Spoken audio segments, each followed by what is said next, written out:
Sincere Deceit has to have the most secrets of any game I've ever played in my life. What I said in my last video about it was not an exaggeration. You genuinely could play it for a year and not find all the secrets. What I said afterwards, on the other hand, was wrong. I did not find all of the secrets by then, and I'm pretty sure I still haven't. For example, around a week ago as of writing, which was 10 months after I got the game, mind you, I discovered that there was a hidden boss fight in corrupted Arbela if you don't heal Jericho in the prison. I found this out when I downloaded RPG Maker 2003 and snooped around in the files. As you could guess from the video title, this is going to be a log of every single secret in Sincere Deceit that I could find. Now, what counts as a secret, you didn't ask? Well, my dear viewer whose mouth I am shoving words in, I don't know either. What counts as a secret is very hard to tell. It could be anything from optional side content for exploration to multiple hidden endings I have yet to find any trace of online. But I need a unified definition, because as we all know from H-Bomber Guy, moderation is a delusion people invent to describe themselves. There is no moderation between right and left, just like there is no moderation between correct and incorrect. That's just wrong but pretentious and easily upset about it. What a fucking dumbass. What I will count is any secret that the official walkthrough describes as a secret, as well as a few other things that it doesn't mention for some reason. This includes grand items, supreme items, the Grand Brachial side quest, the outside, Corrupted Zone 0, the secret bosses, pretty much everything in Corrupted Arbela, or Sheol as it's called in the files, and the secret endings, including the choke ones. Alright, let's get started. So first off, before the grand items, you may notice that Save File 2 already has a save in it by the time you install the game. If you save over it, go into the backup data folder and copy Save File 2 from that into the data folder. From there, you can go into the save and talk to the batters, then go into the room they block. These will give you the passwords for each grand item, all caps. Zone 1 is Wrath, Zone 2 is Envy, and Zone 3 is Gluttony. The grand items are located where they normally are and off. Zone 1 is hidden behind a wall in the northernmost part of Elma, Zone 2 is in the bottom right bunker, the password still being 1709, and Zone 3 is a bit weird, but if you take one of the teleporters at the border in this area, you'll get teleported to where it is. After that, you have a fight with a heart that can't deal any damage and ends after a handful of turns. You'll get a few rewards and the grand item in the top chest. For the Grand Chocolatier, you need to fight Sugar in Zone 0. She'll be where she usually is in normal Zone 0. Alternatively, if you buy a bag of granular sugar from an Elson outside of the administration building, you can skip the fight and get the grand item for free, and then fight her afterwards for the usual rewards. Although, if you clear the chop shop before dealing with the warden, you'll get it just after killing him. Next up is the supreme items. The Grand Brachial will be saved for after this, you'll see why. The supreme items require you to go to 3 separate memories in the district. The supreme items chest will be in the room you fought the boss in. The Supreme Aerial's memories are located in the room you fought the Hooded Spectre in, the ground floor in the left apartment, and on the roof on the right apartment. The Supreme Mirage's memories are located behind the theater stage. You can go left or right on it, in the cafe's secret room before the furnaces, and in the funhouse in a hidden room where the paintings are located. The Supreme Robotics memories are located in the arena where you fight Asterion, in Gaius' personal office, and in the basement 3 with the room with the giant tree. The Supreme Bastille's memories are located in the medical ward's office, in the room where he fights Salathiel, and outside walkway on the right side. The Grand Brachial has an entire side quest with it. The character Oda in the residential district gives you hints on what items contribute to it. First, you'll need a necktie. You can get one from Zachary in the residential district or in the apartments. Go to the room on the left of where Zachary is, talk to the Elson missing a tie, and he'll give you a book page. Then go to the entertainment district and talk to the Elson in one of the transition hallways. He'll give you some smoke bottles. After that, go to the industry district and talk to the Elson selling the clothes. He'll give you a strange orb. Next, go to the prison, willingly or not, and talk to Elson in the corner of the courtyard. He'll give you a frying pan. After you escape, return to Oda and she'll give you a music box. Finally, go to Zachary in any location and he'll give you the Grand Brachial. Next up is the outside. You'll need to unlock the tower before you can access it, and it's recommended that you save before starting it, as there's no save until the end. Upon waking up, go to the left in the room where you find someone with an ad. He'll ask if you know his sins. The sins he asks for are hubris and denial, respectively, and in all caps. Then go into the room to the right and chop open the hanging corpse. Then go into the room opened by the creature. A giant needs 3 bodies to eat. One of them is behind a rock-pushing puzzle. Be careful about it and try to plan ahead. If you get stuck, you can exit the room to reset it. The second is behind a block-pushing puzzle.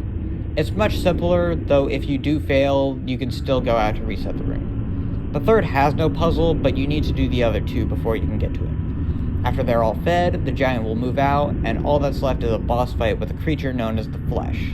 Lastly is a simple numbers puzzle. You can get the solution from the paper you got after the Flesh fight. And that's the outside. All that's left is a boss rush and a red save block. And now for Corrupted Zone 0. You get this if you do the chop shop before defeating the Warden. On the pedala ride down, it'll glitch out and turn to Corrupted Zone 0. The first puzzle is a music puzzle where you need to press the blocks to the tune. The order is top, middle, middle, down, up, down, middle, middle, down. Next is a mannequin puzzle, which just really confuses me. Here's a visual guide on how to complete it. If you need a higher quality image, there's one in the important documents in the Pictures of Puzzle Solutions folder. And lastly is a block lighting puzzle, but in reverse order. The order is middle and bottom right on the left room, and bottom left, and top right on the right group. Lastly is a fight with a corrupted judge, but if you go down from the tower after this puzzle, you'll find Sugar's cellar open and you can fight her. It's a very hard fight, with her having 18,000 health instead of the normal 12,000 and having immunity to poison. If you want to do this fight, good luck. You'll get the same XP, credits, and Bill Fagor's me as the original fight. That transitions very well into the secret bosses. These are developer cameos and are quite difficult for when you fight them in the game. They're in all stages of the game, so you'll be fighting these guys for a while. First up is Caesar.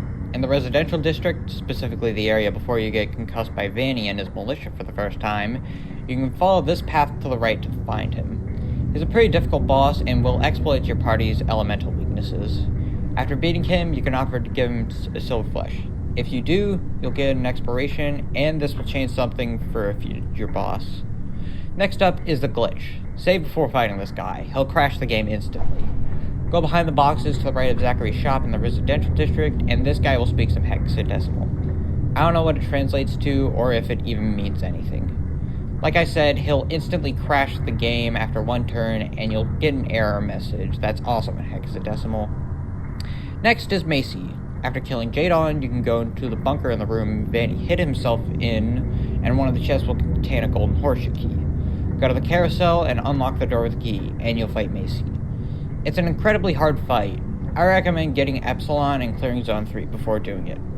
Upon doing it, you'll get 2 of each orb, so it's definitely worth it. After that, once you clear the prison and the chop shop, go to the room in the back of where you fought Roland or Leaf, and press the hidden button behind one of the bookshelves.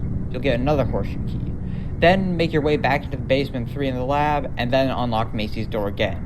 You'll get another fight, but not as difficult as the last one. She'll die after this fight, and reaching into a corpse will give you the Macy armor, the best slot 2 defense for the batter. Next up is Brienne, probably the easiest boss to find. He's just in the nothingness after clearing out the prison. It's a very long and very hard fight, and you'll get an Aura of Nothingness as a reward, the best slot 1 defense in the game. He'll be corrupted if you didn't give Caesar the silver flesh in the residential district, making the fight harder and the music slower. It also changes the dialogue before and after battle. If you did give Caesar the flesh, he'll be on the same bench as Caesar in the residential district. Lastly is Brain Plague Rewind. In layer 1 of the tower, you can walk through this wall on the left, and then the fight will start. It's a very hard fight, and he heals halfway and gets some staff buffs. Winning the fight will simply give you a Belphegor's meat. And now it's time for Corrupted Arbela. Okay, so first of all, this is going to be a very long segment, because I'm pretty much going to be covering everything in here. First of all, after clearing out floor 1 of the boss rush, talking to Jessica will give you a paper with instructions. Follow them from bottom to top, and start on the top circle on the back. A door will open, and you'll fight the queen. It's probably the hardest fight in the boss rush, potentially even harder than Azathoth. She'll constantly change elements along with the attacks she uses. You'll get another Ore of Nothingness after beating it. After doing so, you'll find a black soul in the room before the fight. Interact with it and jump down the hole, and you'll enter Corrupted Arbela, or Sheol as it's called in the files. You can exit at any time with a save point in the church. The main objective of the area is to find 4 items only known as ... with one being in each zone. I've made a complete guide on how to find all 4 of these items in order of each district, although there is no narration. The video's link will be in the description. Instead, this segment will be dedicated to showcasing everything else. It's gonna take a while, and I'll jump from topic to topic with little transition. So get ready, or just skip to the next chapter. As I mentioned in the intro, there's a secret boss fight against Jericho if you don't heal him in the prison. Go to where the prison is in Corrupted Arbela, and a door will open up on the right. Interact with Jericho, and the fight will begin. It's a very easy fight, and you get very little as a reward. Going into where Zachary's shop is will bring you to a very strange segment. There's around a dozen talking mouths that almost all say, "Do you feel safe?" One of them will exclaim their gratitude for having a third eye, and another that has a stutter. There's also a desk that says "function," and a chest that contains nothing. Another door leads to a large staircase, which leads to part of the residential district. In the industry district, in the lobby where the marketplace usually is, you can go past this building in the bottom right. Going into the transition area to the right will put you in an area with 4 dusks, which only appear after you get each ... item. The area has nothing more to it, as far as I'm aware. Also in the industry district, there's a door you can repeatedly interact with to get in. Doing so will allow you on top of the factory, but the door to the right is locked. In the factory, if you go to the right of the room with the experiments, you'll find a boss fight with a corrupted version of Gaius. It's nearly impossible, even with completely hypermax stats, and gives you absolutely nothing as a reward. Only do it if you want the satisfaction of defeating it. In the mouth, if you follow the dusk past the wall, you'll find a hole. Going down it will place you in a room identical to the final room in Off, and heading up will cause the batter to kill something, presumably the dusk. This talk sprite will revert to the original one in Off, and you'll need to progress downwards, which will instantly crash the game. In the entertainment district, if you go up to the stairs to the left, you'll find an area similar to the storage room in the actual entertainment district. Walk through only the glitches that aren't animated. If you walk through an animated one, you'll fall down into the theater room, which could potentially soft lock you. If you make it to the back successfully, you'll find a cutscene with a play.